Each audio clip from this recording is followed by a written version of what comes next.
For creating this space, and welcome to Muslimish Dearborn Conference, Detroit Conference 2019 again. We appreciate your attendance, your patience. All this content will be available on Muslimish YouTube, Facebook, Twitter, and podcast. Podcast is under the name Muslimish Freethinkers. I have the pleasure of introducing three speakers today. First of all, an announcement. Dr. Hani Bawardi will not be able to join us. He's a little sick today, so we hope he gets better. Before I continue with introducing the first speaker, I want to show you a 2-minute clip so you may understand the importance of creating such spaces. Doctor?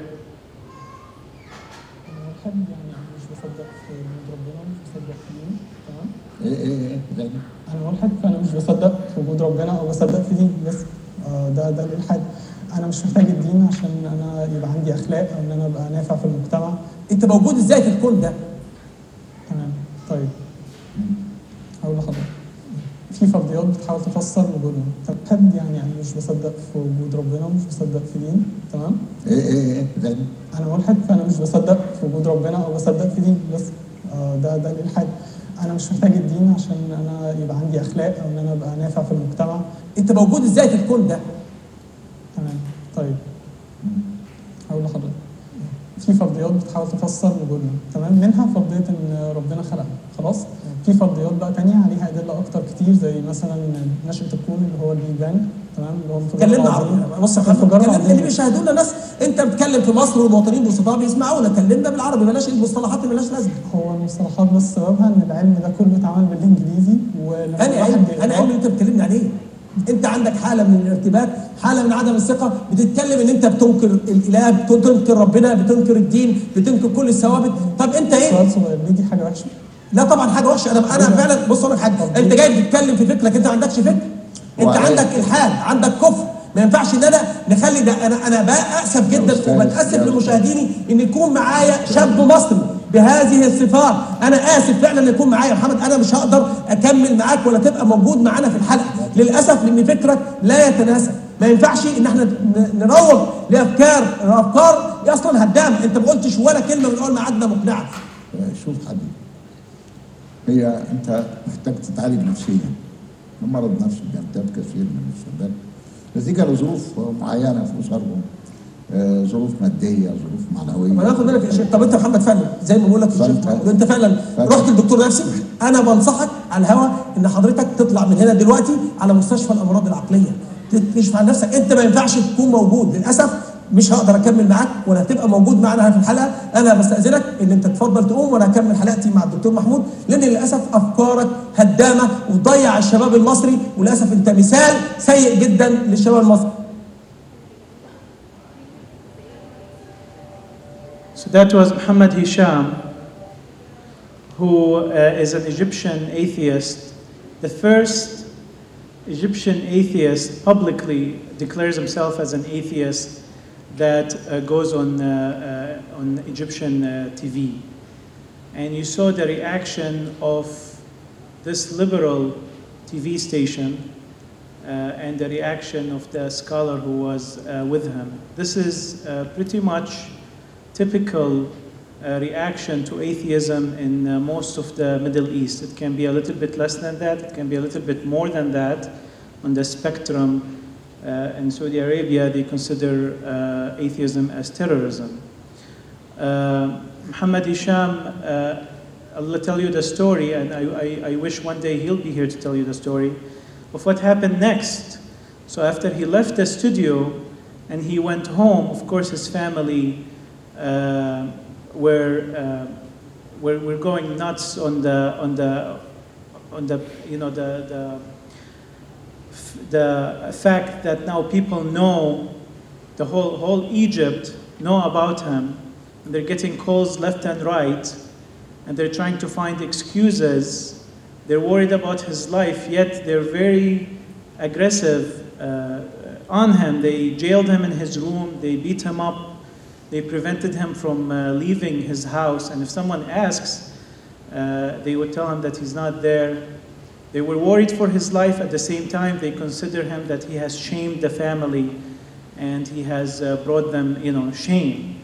Muhammad had to, after all this pressure, to pretend that he was not an atheist anymore and that he has went back to Islam. And then after a few months from there, he found a way to run away from Egypt and he applied for asylum in Germany. This is the reaction of a lot of societies to a person basically expressing his own conviction or belief. So again, something I mentioned in the first section, I'm mentioning again, Muslimish is not an organization that has an ideology that's trying to push it. We're not trying to make anyone an atheist, and we're not trying to make any atheist a Muslim. We are an organization that creates a space where people can say their opinions and their beliefs and what they feel and what they think without getting humiliated or bullied or prosecuted or tortured. In your brochure, there are hashtags for a bunch of people that are currently under a lot of prosecution because of their belief or opinions. Without further ado, I would like to introduce the first speaker on a lighter note. We continue this conference where we exchange ideas and opinions on this subject of science and religion. Are they compatible? How can they coexist? And we're focusing on Islam specifically because Muslimish is an organization made of Muslims of various degrees of religiosity and creates a space for dialogue among them. Dr. Majed Hamadeh is a human being. So listen to this. This is a little bit different, but he insisted that this is the way he's going to be introduced because it's part of his talk. He's a human being. Though he has thousands of hours of formal education, reading, researching, thinking, and accomplishments needed for credentialing a bio, he feels it's irrelevant and just are made up social constructs. His talk is going to be about what if everything you've ever known is a lie?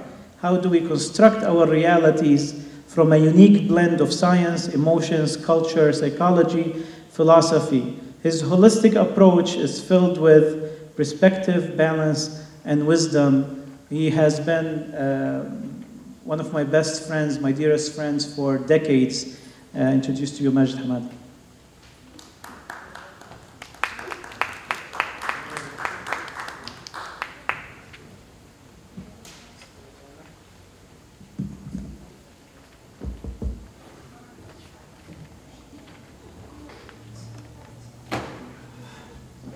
Good afternoon. Everybody's sleeping, so this is the wake-up session. No more boring PhDs. Last week, I had a meeting with a local Detroit musician who is a singer-songwriter who's been featured on many commercials and TV. And he's working on a project in Detroit that's very important and dear to me. And we met, to talk about the project and to have a cup of coffee. So I sit down with him, and as I sit down and he sits down, he tells me, my sister jumped off a 20-story building yesterday and killed herself.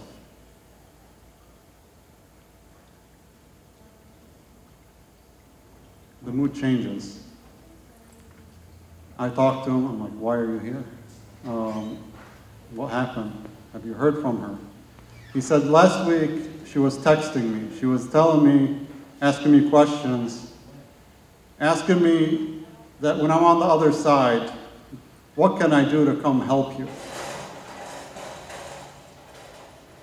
He told me she believed that the suffering of this life was so painful and that God will put her on the other side and she can do much more on the other side than here. And she can help him, she can help the project, she can help her parents more on the other side. So Here is a belief causing somebody to take an action that is a permanent one. We speak a lot about beliefs in this meeting. We talk about evolution and science and what we think, but we never really analyze what is a belief. So this is what we're going to try to explore a little bit today. We're going to start with a funny video. We're going to change the mood on you again.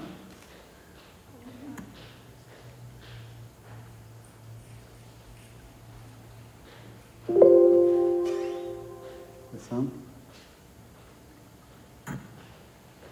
Knock, knock. Who's there?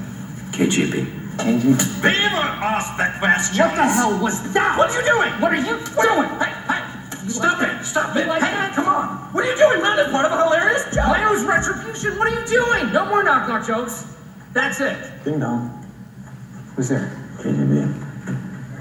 Try to get the door. I'm not answering it. Answer the ding dong. No way, it's the KGB. Ding dong. I'm not answering that. Yes, you're going you to. answer I'm it. not going to answer I'm not going it. to answer it. It's the KGB. The KGB will be known.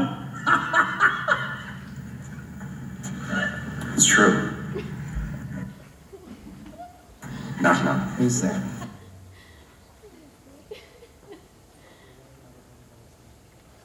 The title of this talk, what if everything you've ever known is a lie? How many people are offended by that? How many people find it problematic? Well, this is a good crowd then. The fact that we ask questions like this in a lot of circumstances get us in trouble and have gotten people in severe trouble over the years. So we're going to start talking today about statistics. But before we start, I have a disclaimer here.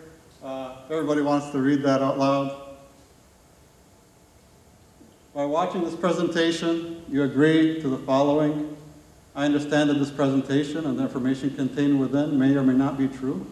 All of it's probably made up or copied and pasted. I agree to put my ego on the side and open my mind to new ideas.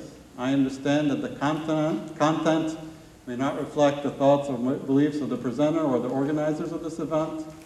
If I am offended by anything herein, it's probably because of my own mind. If not, anything else is meant to be artistic expression, humor, or misspeaking.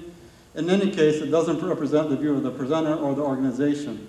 If you still have negative comments, which we know everybody's going on social media right now, writing these little comments, this is the email that you can use. It's concerns@invalidemail.com. And we're also going to do some of our own here, our own commentary on this talk. So I want to read this out to you. And this is my ask. I have two asks for you today. This is my first one. Is for this talk, you let your walls down, you put your ego on the side, you take all your current knowledge base and just put it on the chair right next to you. And I want you to open your mind and to really, really listen. Most of us, when somebody's talking to us, we're thinking about what to respond, what is the opposite view, what is our view, and we're already debating and looking to say something else. So I'm going to ask you to just pause and just put those on the side and just to try to listen. I'm not going to try to prove anything today. Actually, I have no ideas here. I'm just going to be asking questions, and it's up to you and your mind to decide what's right for you. Krishnamurti said, the ability to observe without evaluating is the highest level of knowledge, of intelligence, excuse me. What does that mean? Most of the time, we go to a museum, we look at this art, and right away, we judge it. This is good, this is bad, this is right, this is wrong, this is better than this is worse, this artist is more talented. We're asking you today to just pause and just observe. So, the other thing that we do with every speaker, we analyze what do they believe. Is this person a religious person, a scientific person? Are they Muslim? Are they Christian? Are they Jewish? What are they going to put on them? And so right away we create walls for the information to not come through our consciousness. So here's what I won't tell you about myself. I won't tell you what I believe. I won't even tell you what I think. What I will tell you is I'm not a file cabinet, so don't label me. Just listen to the facts. Oh, crap. First one from Twitter. Majed, you suck. Oh, man. I'm doing all the work for them today. They don't have to do anything on mine. So we're going to start with some statistics. 7% of Americans believe that chocolate milk comes from brown cows. That might not seem like a big number, but that's over 16 million people. That's about 1.5 times the population of the city of New York. 25% of people believe God chose the Super Bowl winner last year. 20% of Americans believe Jesus is coming back in their lifetime. 78% believe he will come back sometime soon. There are as many people that believe in Bigfoot as they do in the Big Bang Theory. Nearly 50% of Americans believe in global warming, but yet almost 90% of those don't believe that it will affect them personally. These are some of the common superstitions we have here in the US. Knocking on wood, four-leaf clover, the rabbit's foot, spilling salt, in the weddings they throw the rice. These are very common in most of our cultures. 47% of people believe Lee Harvey Oswald didn't act alone. 9/11 was an inside job. Climate change is a hoax. As you can see, there's a lot of beliefs. Every person here has their own sets of beliefs. But what are beliefs? Are they just things that somebody gives to us? Are they done by stupid people? Are they done by uneducated people? Or are they just thoughts that we put in our head, that we either take in or push out, and yet we sit and we live by them? We fight wars, we have genocides, we fight our families, we fight in our mosques and our churches just because of our belief. I have a collage of pictures. I didn't make these up. There's some leaders, dictators, religious leaders, some Muslimish people. Well, I'm on there. Sam, you're on here too. So I ask you, what do all these people have in common? What do you have in common with them? Can somebody answer? Human. They're all human beings. They're all human. What else? They have beliefs. And not only do they have beliefs, they have absolute beliefs. They have certainty. Some of these have been warriors of peace, created major organizations to help people. Some have created genocides, murder, division. Some have been great leaders, and some have been some of the people responsible most for all our pain in our lives. Yet, the one common thing they all believe, I am right, my religion is right, my belief is right, my ideology is right.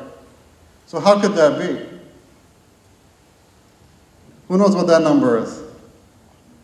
All the mathematicians in here. Donations to Islam's organization? What? What is it? The population? Yes, the 7.7 billion people. There are currently about 7.7 billion people. Yet you cannot find 2 people out of those 7.7 billion that share the same beliefs, preferences, and likes. So how can that be? How can 100% of us believe that our belief is superior and right, and yet we can't find 2 of us that believe the same exact thing? So what is the statistics on that? I mean, if we're looking at that, and you're having an argument at home with somebody, and you believe you're fully right, well, probability is you're probably not. Yet nobody ever questions it. We believe. We're sitting here, we believe. We believe our view on religion, on God, on society, on politics is absolutely right, and there's no chance that it's wrong. So how can it be that 7.7 billion people believe that, and yet there's no 2 views that are exactly alike? So what does that tell us about our belief? Here's what my cousin says. Beliefs are like assholes. Everyone has one. The one way that, and actually this came from Wissam, and it made a big difference in my life, to observe the world through the eyes of an alien archaeologist that's coming onto Earth and doing a National Geographic documentary, observing the human being in their natural habitat and trying to make and figure out what we're doing.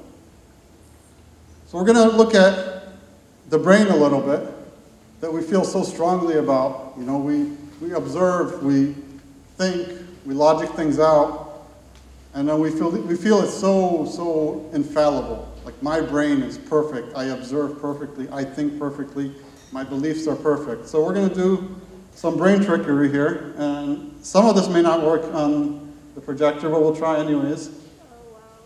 Can you count the black dots? Who can count the black dots?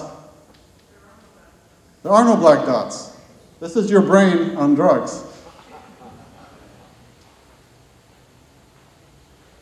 What do you see?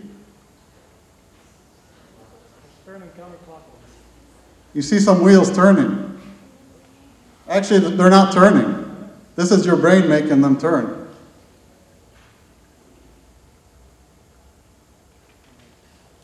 Does anybody see the spinning?